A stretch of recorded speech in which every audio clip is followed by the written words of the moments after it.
আপনি কি জানেন আমাদের প্রিয় নবী অসুস্থ হলে কোন খাবারটি খেতে বলেছেন? আজকে আমি এমন একটি রেসিপি করে দেখাবো যেটা আপনি পরিবারের কেউ অসুস্থ হলে বানিয়ে খাওয়াতে পারবেন। খাবারটি তৈরি করতে আমি একটি প্যানে সামান্য তেল নিলাম। এখন গরম তেলে পেঁয়াজ ছেড়ে দেব। পেঁয়াজ নরম হলে দিয়ে দেব 1 কাপ হাড়সহ মুরগির মাংস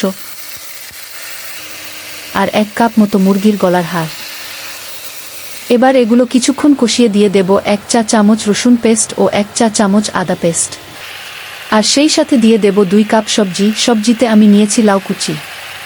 আর আমরা সবাই জানি মাছের পেট থেকে বের হওয়ার পর ইউনুস নবীকে আল্লাহ লাউ খাইয়েছিলেন। আর নিয়েছি কাঁচকলা কুচি, যেটি পেটের সমস্যার জন্য ভালো। এবার আমি 1 চা চামচ হলুদ গুঁড়ো ও জিরে গুঁড়ো দিয়ে ভালো করে 10 মিনিট মতো কষিয়ে নেব। কষানো হলে গুনে গুনে 6 কাপ পরিমাণ পানি দিয়ে দেব।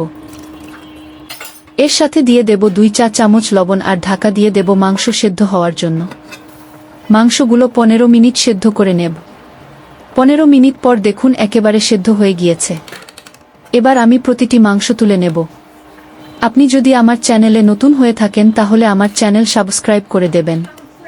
মাংসগুলো তোলা হয়ে গেলে আমি হাফ কাপ পোলাও এর চাল আর হাফ কাপ বার্লি পাউডার দিয়ে দেব। ভিডিওর শুরুতে আমি আপনাদের এটার কথাই বলেছিলাম, অসুস্থতার জন্য বার্লি খাওয়ার কথা হাদিসে পাওয়া যায়। তাই আপনাদের বাসায় কেউ অসুস্থ হলে আপনারা এটি ট্রাই করতে পারেন।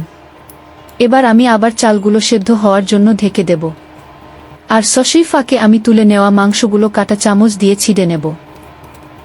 সুগন্ধের জন্য তেজপাতা আর একটু দারুচিনি দিলাম। এ পর্যায়ে আমাদের চাল সেদ্ধ হওয়া পর্যন্ত অপেক্ষা করতে হবে। চাল সেদ্ধ হয়ে গেলে চিকেনগুলো দিয়ে কিছুক্ষণ নাড়াচাড়া করে ঘন হয়ে গেলে নামিয়ে নেব। তৈরি হয়ে গেল মজাদার একটি চিকেন ব্রথ। এটি খুব পুষ্টিকর হলেও খেতে খুব সুস্বাদু হয়েছিল।